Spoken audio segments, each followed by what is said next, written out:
Admiral Stavridis, they are now land, sea, and air.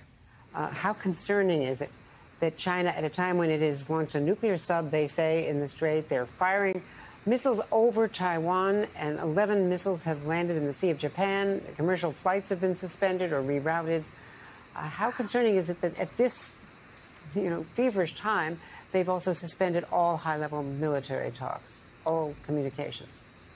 Yeah, it's very concerning, obviously. And by the way, it's land, sea, air, cyber, and space. You're seeing China moving in all of those dimensions, putting pressure on Taiwan and therefore on the United States. So what I worry about is this, Andrea.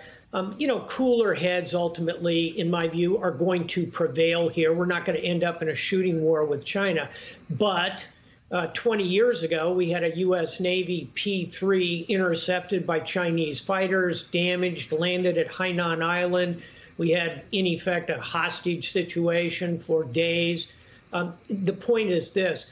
Up in those fighters that are potentially going nose to nose in and around Taiwan, that's not John Kirby up there flying that jet. That's not Tony Blinken. It's Goose and Maverick. These are young men and women. They're fired up. They're highly trained. They themselves are very cognizant of the tensions, the potential for a miscalculation up there. One plane, either Chinese or U.S., believing it's being lit up by a fire control radar. That's the kind of incident that could spark further escalation. And to answer your fundamental question, in this moment, for China to say, oh, we're going to cut off military-to-military conversations, that's very dangerous and very concerning. And to that point, John Kirby has been saying that their big fear is miscalculation. Once you start this, and there's no question Beijing started it, no matter what they say about Pelosi, they started the reactions. Taiwan is going to respond and could miscalculate and could precipitate something. And, of course, the U.S. is caught in the middle, right, Admiral? Indeed. And just look at a map. What the Chinese are doing is sending a massive number of warships and encircling Taiwan, and they're declaring live fire areas, meaning within these zones, they're firing missiles, torpedoes, naval gunfire. No merchant ship's going to want to get close to that. And as a result, it's a kind of a de facto blockade. Now, all of this, Andrea, here's some good news if we're allowed to have some. All this supposedly is an exercise that the Chinese have said will end on Sunday. Let's watch that closely. But the next 72 hours are fraught.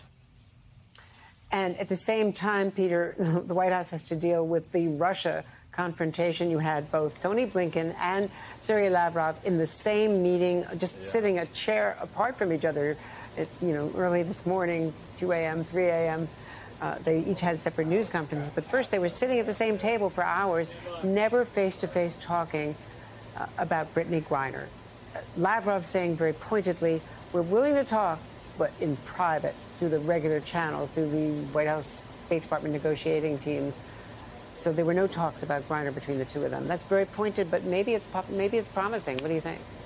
Well, Andrew, I think you're right. First of all, what's striking is that there was no communication between the two of them, but at least there was some agreement, as Antony Blinken said in his comments there, that he would be pursuing, the U.S. would be pursuing those existing channels to communicate with Russia after Lavrov said they were open to begin the conversation about a prisoner swap. But there are still some real significant challenges here. For one, you've heard from President Biden as evidence of the pressure this administration has been feeling to do more, do whatever it can to get Brittany Griner and Paul Whelan out. The president's reaction time, Andrew, yesterday was stunning. It was literally within 2 minutes of that verdict being read and the sentence being announced of 9 years in a Russian prison for Brittany Griner that we heard from the president saying that she should be released immediately, saying it's another reminder that Russia is wrongfully detaining her. As you know well right now, the latest sort of serious offer, as the U.S. describes it, is that Brittany Griner and Paul Whelan, that former U.S. Marine, would be swapped in exchange for that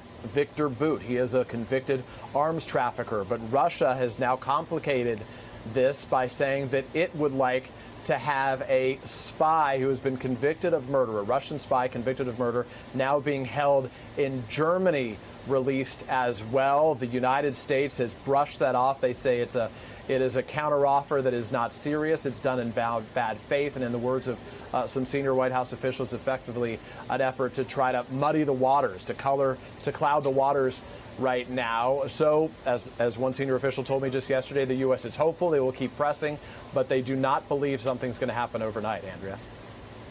And Emma, let's just point out that the Chinese response is linked to Russia and Ukraine, because one of the real issues here is what we may not see. The White House was very concerned that they have successfully gotten China to moderate its support for Russia in the Ukraine war, and that the Pelosi trip might screw that up, frankly.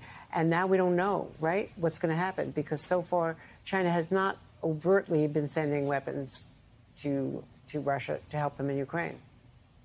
Yeah, I'm very worried about this. Vladimir Putin's burn rate is terrible. He's losing thousands of troops, probably 20 to 30,000 killed in action. But to this point, he's lost 25% of his tanks, his armor, his radars. He's got to replace them. He needs drones. China could step up and support him.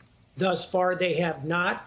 And we talked a moment ago, Andrea, about the Chinese military response. Here would be, in effect, a diplomatic response. Throw more support toward Putin's flailing efforts in Ukraine. That has the administration worried, and it should.